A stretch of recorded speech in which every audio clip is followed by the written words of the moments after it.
नमस्कार। आप सभी क्वालिफाई एएनएम को क्यों हमको कहना पड़ रहा है कि अभी के स्थिति के हिसाब से जो है क्वालिफाई से बेटर जो है संविदा कर्मी है। आखिर किस लिए?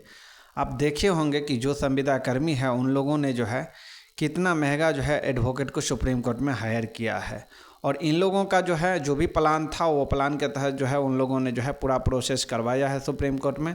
अब हम लोग क्यों नहीं उन लोगों से आगे हो रहे हैं और हम लोग जो है क्यों इन लोगों के पीछे पीछे चल रहे हैं? आखिर हम क्वालिफाई स्टूडेंट हैं, जब सुप्रीम कोर्ट में हम लोग केस किए हैं तो हम लोग जो है इन लोगों से आगे क्यों नहीं चल पा रहे हैं? तो इसीलिए मैं सारे क्वालिफाई स्टूडेंट को सचेत कर देता हूं कि सिर्फ जो है एसएलपी पे एसएलपी कर देने से जो है केस नहीं जीता जाता है सुप्रीम कोर्ट में। इसके लिए जो है आपके पास बहुत सी चीज़ होना ज़रूरी है। जैसे कि सबसे पहले जो है आपको एक अच्छे एडवोकेट को, सबसे इम्पोर्टेंट चीज़ जो है एक अच्छे एडवोकेट को हायर करना है।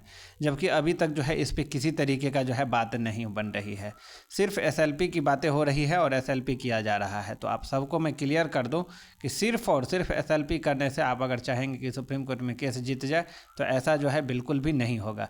इसके लिए जो है आपको नियम के हिसाब से, जो भी नियम है, जो भी रूल रेगुलेशन है, उसके हिसाब से जो है आपको चलना होगा। और सबसे मेन इम्पोर्टेंट जो है, आप अगर अच्छे एडवोकेट को सुप्रीम कोर्ट में हायर नहीं करते हैं तो केस जीतना जो है बहुत ही मुश्किल हो जाएगा। और आप सबको पता होगा कि एक अच्छे एडवोकेट को जो है हायर करने के लिए जो है सबसे ज़्यादा इम्पोर्टेंट जो है वो पैसे का होता है। और सबसे महत्वपूर्ण चीज़ जो है यहाँ पे पैसे का बन जाता है। आप देखे होंगे संविदा कर्मी लोगों की तरफ से जो है लगभग 11 लाख रुपए का जो है एडवोकेट हायर किया गया है। और एक जो है ये ठेका पे किया गया है। कहने का मतलब ये होता है कि जब कोई भी एडवोकेट को हायर किया है जब 11 लाख में, तो उसका कहने का मतलब है कि ये केस में जितने भी सुनवाई होगा, चाहे वो 2 हेयरिंग हो या 4 हेयरिंग हो या 5 हेयरिंग हो, जो भी हेयरिंग होगा वो सारे खर्च जो है इसी 11,000 में इंक्लूड रहता है। यानी 11,000 में जो है इस केस को पूरे हैंडल किया जाएगा संविदा कर्मी के तरफ से। तो हम लोगों के तरफ से अभी तक क्या प्रोसेस हुआ है? तो हम लोगों के तरफ से जो है अभी तक एडवोकेट के ऊपर जो है बातें भी नहीं हुआ है, ना ही एडवोकेट को हायर किया गया है। 13 तारीख को जो है टीम जा रहा है दिल्ली, और जाने के बाद ही जो है डिसाइड करेंगे। तो हमारे कहने का मतलब एक चीज़ है कि जो भी क्वालिफाई स्टूडेंट, अगर आप लोग सहयोग नहीं किए हैं, ग्रुप में आप लोगों को बार बार जो है मैसेज दिया जा रहा है, तो आप लोग जो है ज़्यादा से ज़्यादा लोग सहयोग अपना करें। अगर आप लोगों को केस जीतना है तो, अगर आप लोग ऐसे ही सोए रहेंगे, ऐसे ही बैठे रहेंगे और अगर केस नहीं जीतना है तो फिर जो है आप लोग ठीक कर रहे हैं जैसे हैं वैसे ही चलिए। अगर आप लोगों को केस जीतना है तो आप सबको जो है बढ़ चढ़ के केस में हिस्सा लेना है। सारे टीम मेंबर के ऊपर जो है बोलिए कि अच्छे एडवोकेट को हायर करने के लिए जो भी एडवोकेट का फीस होता है वो फीस जो है लगभग जो है आधा फीस जो है आपको जमा करना पड़ेगा। आधा फीस जो है 1-2 हेयरिंग के बाद भी जो है आप जमा करवा सकते हैं।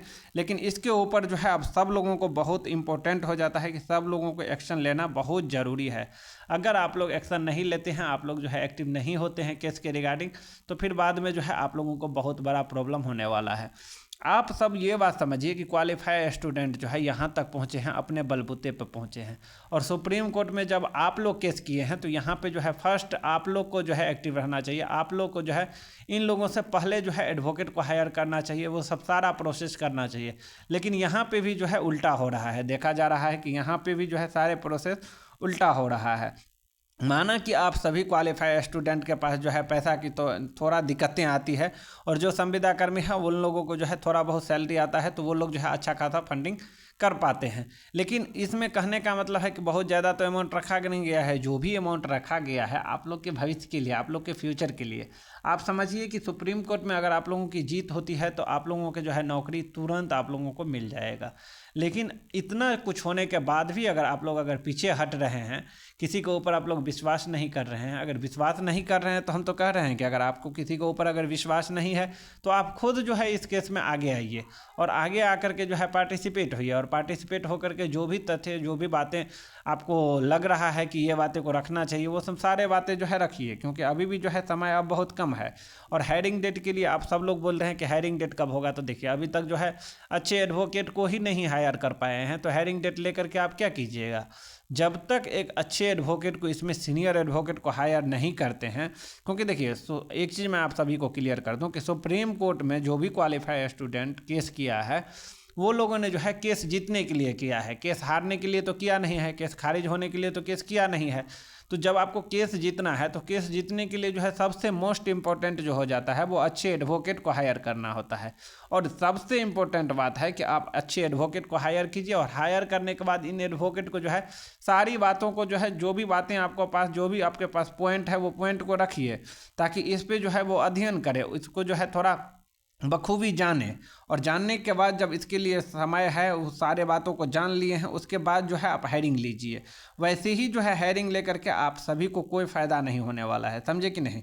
तो जो भी क्वालिफाई स्टूडेंट है, अब समय आप लोगों के पास बहुत कम है, आप लोग जो है बढ़ चढ़ के हिस्सा लीजिए। देखते हैं संविदा कर्मी कहाँ तक पहुँच गए हैं।